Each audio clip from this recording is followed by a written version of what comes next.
G'day everyone, my name is Coolpilot and welcome back to another episode of Pokemon Platinum Randomized Nuzlocke and another training montage.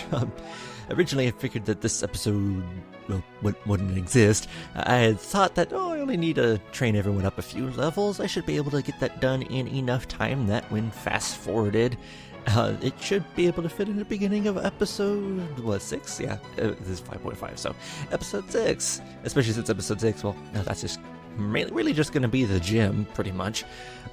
So I figured, I should be able to get it done in enough time. Forgot that I needed to get everyone up to level 14, not level 12. Because what I'm doing, at least right now, is before I fight like a rival or gym leader, any important fight, or at least outside of legendaries, I don't remember what levels of legendaries would be in comparison to what I'm likely going to be, but in terms of like the main fights, rival, Team Plasma, and of course the gym leaders and Elite Four and everything, I'm going to be leveling my guys up to be the level of the highest level that the opponent has. Elite Four will look a little differently just because you have to go through all Elite Four and the champion, so I'll have them leveled up slightly differently for that. I'll have to kind of figure out what I want to do when we eventually get there. But of course, for the gym leader, the highest level gym leader that Oreburgh, how the hell you say his name, is a level 14. Normally Cranidos, but obviously it's going to be randomized, so it will be. But yeah, it would normally be level 14.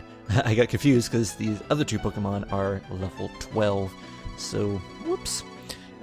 Yeah, I just didn't remember the proper level when I was recording the last episode, but I remembered to look it up, obviously, when I edited it, as was put in the text in the actual video. So I had to get everyone up to level 14.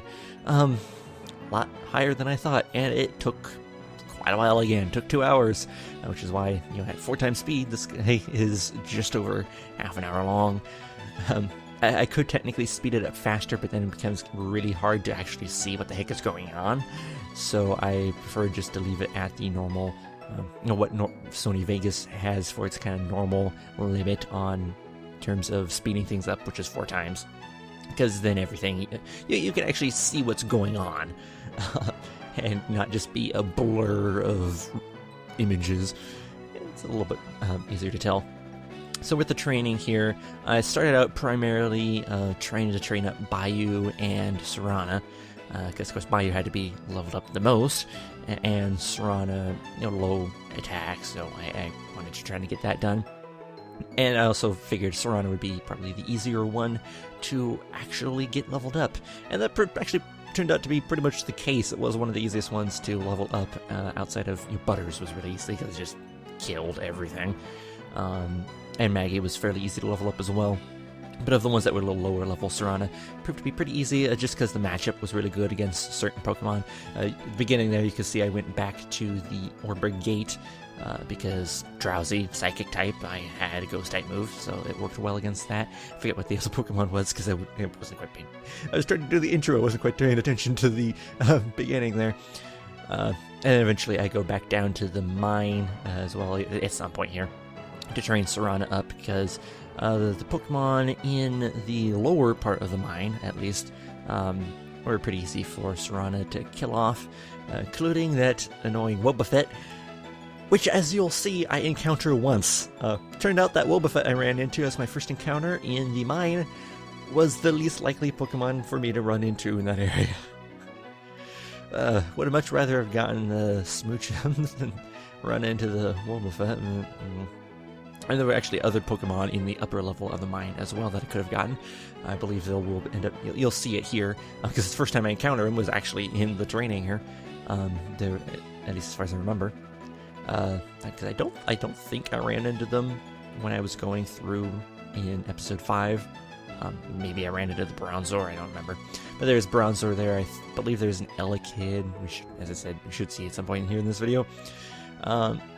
And I don't remember if I ran into a third one or not, but there was at least those two, either of which, they would have been backups, but they would have been good backups.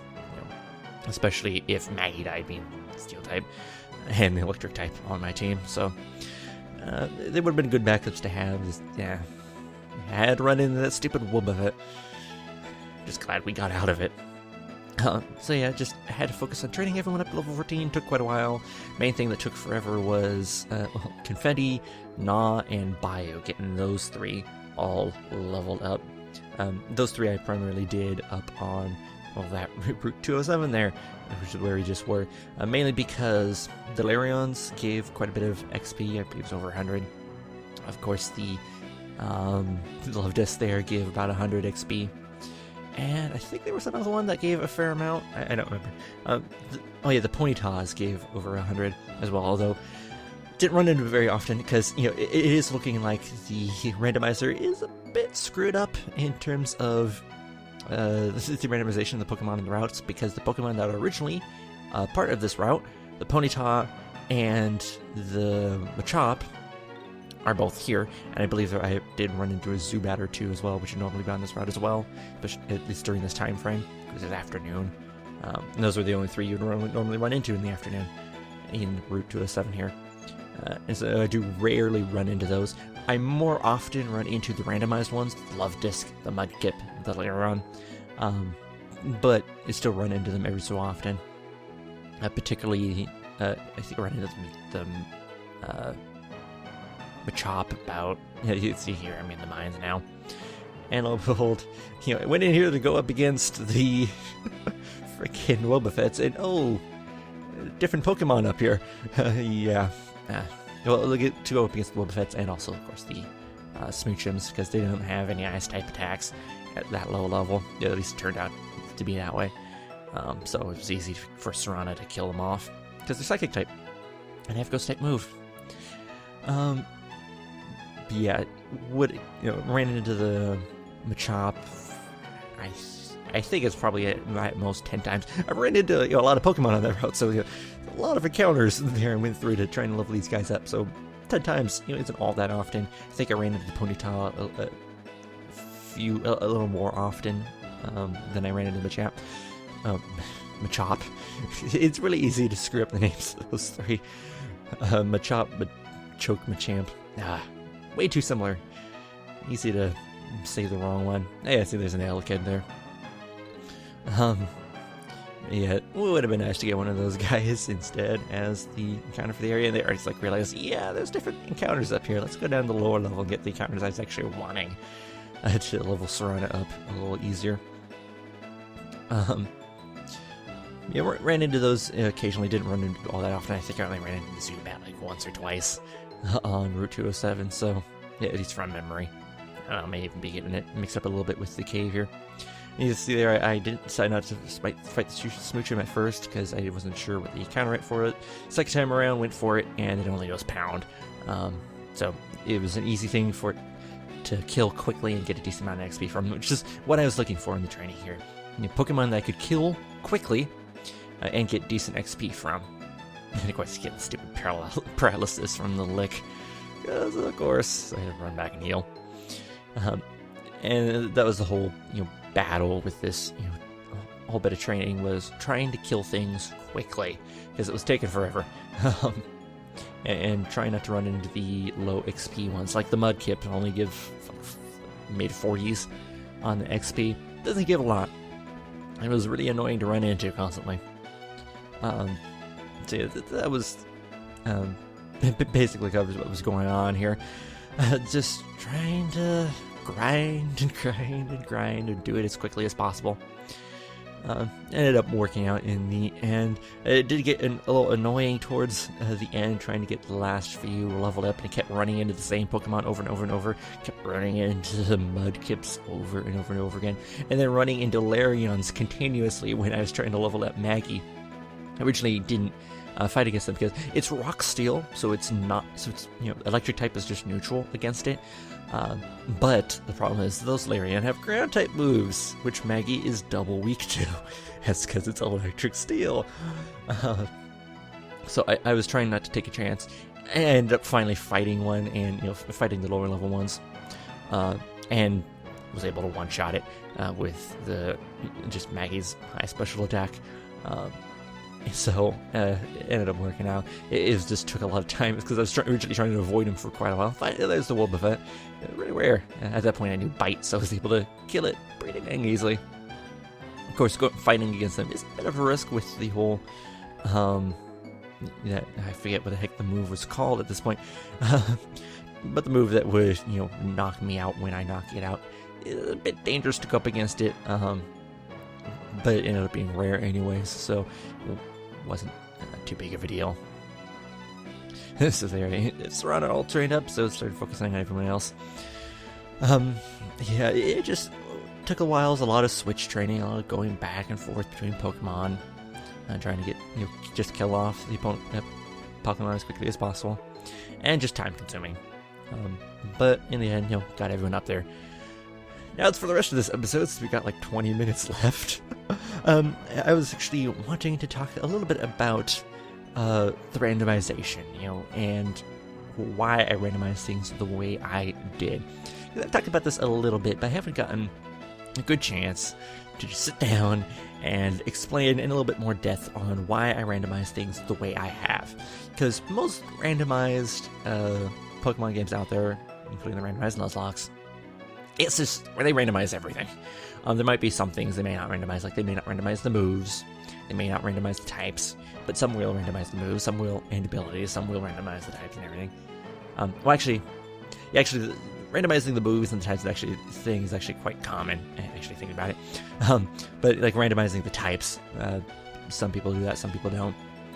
But like the ultimate randomized thing is become kind of like the main thing you see when you see people doing randomized Nuzlocke. It's the ultimate randomizer, doing absolutely everything you could possibly randomize. And I will say, I do enjoy watching some of those. I have watched a few and enjoy watching it. It can be kind of fun, especially when they run into random Mewtwo's and random Dialgas and Palkias. But it's not something that I would ever, in a million years, ever want to play. I could get some enjoyment out of watching it, but it is something I would never want to actually play, because, good lord, there are so many problems with doing that, at least for me. Because one of the things I've always really liked about the Pokemon games is that they are incredibly well balanced. Some of them are better balanced than others, mainly when it comes to pacing. Pacing is one of the big issues. One of the things that, when it comes to Pokemon games, can really make or break a game for me, or really affect my opinion on a game. I absolutely love the story in Pokemon Black and White, and in Pokemon Black 2 White 2. But playing through those games is a slog, because I've found them to be one of the most boring, slowly paced Pokemon games in existence, for me at least. In terms of how it feels. It feels incredibly, excruciatingly slow. So as much as I love the story, and the story makes up a lot of ground in terms of me liking the games overall, as well as the Pokemon. I like the Pokemon as well. Just between that and also the region is a little boring in terms of layout, at least. Basically going around in a circle. It doesn't become it's lower down on my list of games than it would probably otherwise be. Pokemon Platinum, I love Pokemon Platinum to death, but it is a little slow. Diamond and Pearl are slower just because the animations and the like are slower, so it feels even slower because the pace of the actual game itself, not like the leveling or anything, how quickly the game moves, is pretty slow. Because new tech, going over to the DS and everything, they had fixed a lot of that by the time Platinum came out. And of course, the speed of the game was even better in Black and White when you're actually going through the battles and everything. But even Platinum is still a little slow. Black and White really improved the speed of fighting, if not this actual pacing of the leveling, of the real pacing of the game. But the pacing of the game isn't bad. These training montages, they do take a while. But normally I wouldn't be training up quite this much anyways. I mean, this is a Nuzlocke. I train up more because I don't want to risk dying. Normally I would have trained up just to level 12, which didn't take all that long, really. Would have trained up to about level 12, 13, and gone into the gym. Actually, I would have gone into the gym before then because I would have gained levels off of the trainers in the gym. I just would have made sure I was up to at least the lowest level stuff, up to the level 12 before fighting the gym leader. So, of course, getting everyone up to level 14 here, one or two of them might get up to level 15 off the 2 trainers, but it's generally not something I'm too concerned about. There's only 2 trainers in this first gym, so it's not something to consider out here. Later gyms where there's more trainers, I might train up to like a level or 2 below the top level of the gym leader, depending on what the level spread is for the gym leader. And just train up also through the gym. But for now, I'm training up, of course, to the top level of the gym leader because, again, 2 trainers. It's just like 2 Pokemon I have to go through. It's not going to really gain much. But yeah, the pacing of the game in Platinum so much better than Black and White. Not the best out of all the games.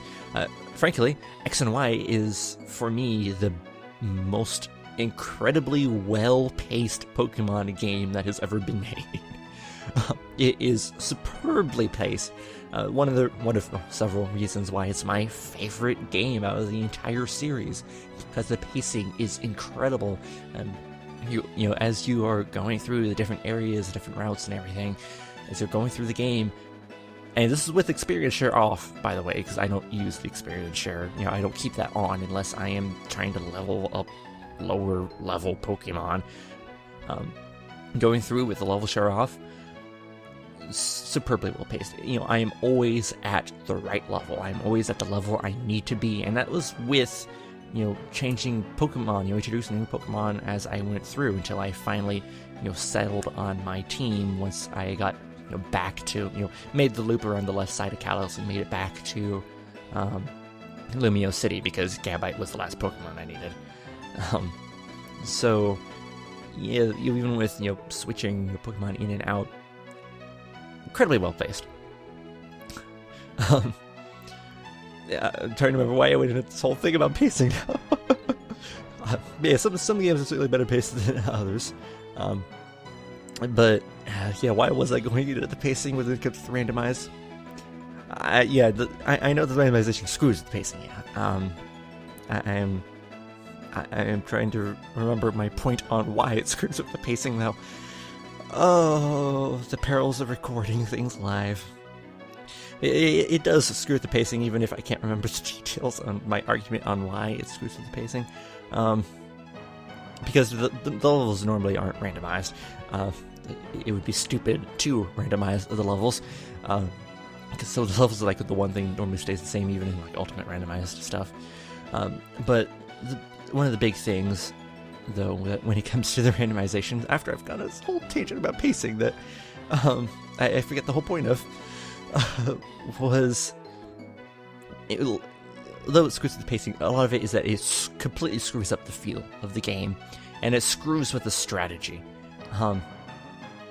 The Pokemon games I've always felt superbly well paced and superbly well constructed in terms of the types of Pokemon you're going to see, the strengths of the Pokemon and everything, and how the trainers and of course the gyms and everything, the themes that they type themes with the gyms, of course, and of course the Pokemon the trainers have. It's a bit difficult to describe, but my big problem with ultimate randomized stuff is it's impossible to know what to expect. And some people enjoy that. The complete, absolute, unexpected randomized, randomness of an ultimate randomizer. But the problem with that is that screws up your strategy really, really badly. Because with the way I've done the randomize here, I've changed all the Pokemon around, but there are still certain things, a lot of limits that I've done to that. Of course, the one-to-one mapping for wild Pokemon, so, each time a day, no matter when I'm playing it, it'll be the same Pokemon replacing the same Pokemon. even if it does kind of screw up with still having the original Pokemon there. Not that too big of an issue. Guess the original Pokemon there is balanced anyways. Having the Pokemon be of similar strength, weaker basics early, stronger evolutions later on, trying to keep the stats balanced. You're not having legendary Pokemon show up in the wild. They're too strong. Not using legendary Pokemon. It's a Nuzlocke, for Christ's sakes. Why would I want to use a legendary? It's kind of against the... Not against the purpose of the Nuzlocke, but it kind of goes against the idea of like the challenge of the Nuzlocke. To use a legendary that pops up in the wild. It's weird just to have it pop up in the wild legendary. It's a freaking legendary Pokemon. It's uber strong, but then to use one as well, it was just why I have this whole ordeal of the rule where I have to catch the legendaries, which of course the legendaries are randomized to other legendaries, but I have to catch them, but I can't use them. It gives the challenge where I have to catch these guys, all of them. Which is a lot harder to do than actually knocking them out, but I then can't use them. The challenge is just to actually catch them, but I can't use them because it's a Nuzlocke. It would kind of defeat the purpose of me doing the Nuzlocke in a way, and a lot of the aspects of the randomization as well. And of course, the gym leaders and everything having a single type thing for the whole gym. That way when you fight against the trainers, you can prepare and know what to expect when you fight the gym leader. And they'll always have, that one type, just as gym leaders always have. Same thing will go with the Elite Four. Obviously, I won't have the trainers to let me know what to expect before I fight the Elite Four. I just have to go straight into the battle, but I'll know what to expect for their other Pokemon after the first one. And of course, they're the only thing the whole randomization screws with. Well, obviously, the trainers will have single type thing as well. Well, normally they may or may not have like a single type that they use, but it still it allows me to still have a bit of strategy for each trainer, know what to expect, especially if they have more than one Pokemon. Especially when I go up against the Magikarp guy, I fear the Magikarp guy. 6 Pokemon, that is not going to be easy. Unless it's something that's really easy for me to kill, which is always possible. It's still gonna be annoying though to deal with 6 Pokemon. But there's some predictability there, and strategy comes out of predictability. Knowing what to expect, and then using what you have to find a way to defeat those expectations. To get around the things that you know are in your way. Of course, there are still some things that could come up unexpected. Moves I don't expect the Pokemon to have just because I'm not as familiar with them, or switch outs, or specific Pokemon I'm not expecting because sure, you may have a type theme, but if you're a Ghost type, maybe you have plain Ghost type, maybe then you can put out a Gengar with Ghost Poison, maybe you then put out a Spiritomb, which has no weaknesses, and then maybe some other Pokemon, this limited Ghost Pokemon, I don't know why I chose that typing, there aren't very many Ghost type Pokemon, but, you may not know what to expect in terms of the dual types, or what moves to expect, especially if you're not familiar with Pokemon, and of course the movesets will be different than what, the leaders and the Elite Four and Champion normally would have. So there is still a lot of surprise in terms of what Pokemon am I going to see, what Pokemon am I going to have to fight against. About the only thing that's really hurts is Cynthia, because Cynthia had such an amazingly well-balanced team with great moves. That's like the one trainer in the entire game that it actually makes, will actually make less challenging for me, in my opinion. There's always, of course, a chance that a gym leader or Elite Four just has a type that I can just wipe through really easily. But for the most part, the fact that I won't know what to expect but still be able to figure things out, quickly. And there's trying to explain it is a bit difficult for me. I don't know what to expect going into a battle or going into a gym, but I am able to quickly build up my expectations, be able to figure things out, and then strategize around the things that I know and the things that I can expect, while still having there be surprises mixed in. I think that gets to the actual gist of it there. It is a difficult thing to explain my reasoning on. Having these limits, allows me to... It still keeps the heart of the game. I know what to expect out of individual Pokemon. I know what individual Pokemon are like and their typings. So it still plays like a normal Pokemon game, but the Pokemon that I encounter, the types I have to fight against at the gyms in Elite Four, they're all changed up. It's like playing a brand new Pokemon game while still being an old Pokemon game. It's Pokemon Platinum. I know what to expect out of the plots, and the people I have to fight, when certain things will happen, but I don't know anything about the Pokemon, except for like a few things. It's basically what I want out of a randomized game is to just take an old game and make it fresher, make it newer, while still keeping all of the heart of what Pokemon is, keeping the core of Pokemon, and the Pokemon themselves, their movesets are the same, what they learn is the same, their evolutions are the same, their typing are the same. Good God, changing the typing, that's awful. Their abilities are the same as well. You're not going to run into a Groudon with Truant. You're not going to have a Rattata that can learn Judgment and then evolves into a Togekiss for no good reason.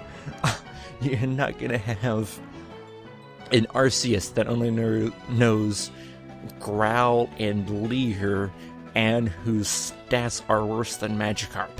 You're not going to have this complete insanity where you just don't know what to expect at all, and the game is just throwing nonsense at you. Because for me, that isn't fun. Because while the game is throwing nonsense at you and you have no idea what to expect, the game knows everything. And the AI knows everything. It gives the game too much of an advantage over the player, and it makes it not only excruciatingly difficult, and difficulty can be fun, but difficulty is only fun when that difficulty is fair.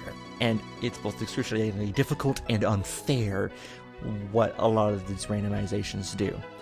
Some people still find enjoyment in playing that, which is fine. I actually find enjoyment in watching them play that, because it can be fun to watch them fight against something that is so clearly unfair and try and persevere and win, because it is possible.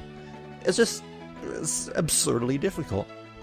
But I don't find any enjoyment out of playing that myself. I want something that is balanced, that is fair, where things are unexpected, but there are still some expectations that I can have.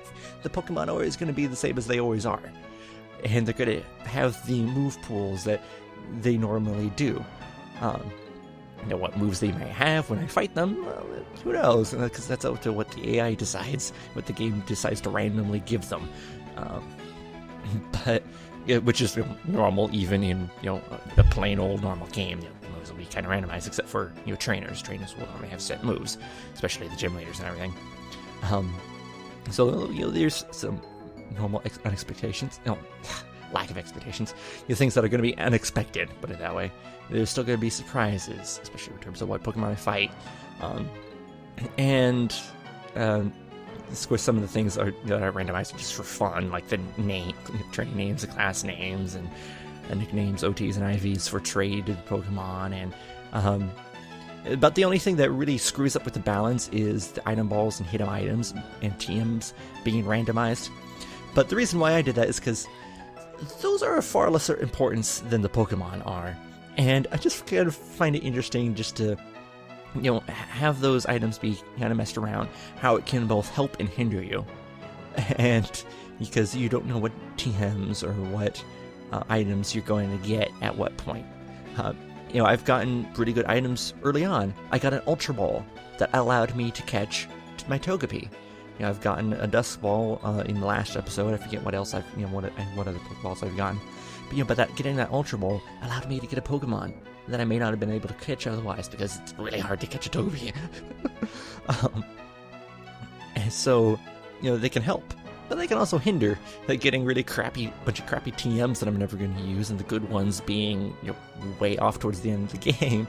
That might not be all that good. Or maybe I get a really good TM early on, or maybe I get a bunch of crappy items early on. But yeah. Yeah, but we're already at the end of the episode here, but the point is, just to quickly wrap it up, the things I've randomized to keep it balanced, but make it new, and keep it fun. Because I don't want things to be horribly unfair. I want it to still keep that balance that Pokemon has always had, and keep it fun and strategic and entertaining. That'll be it for now, though, and I will see you guys next time.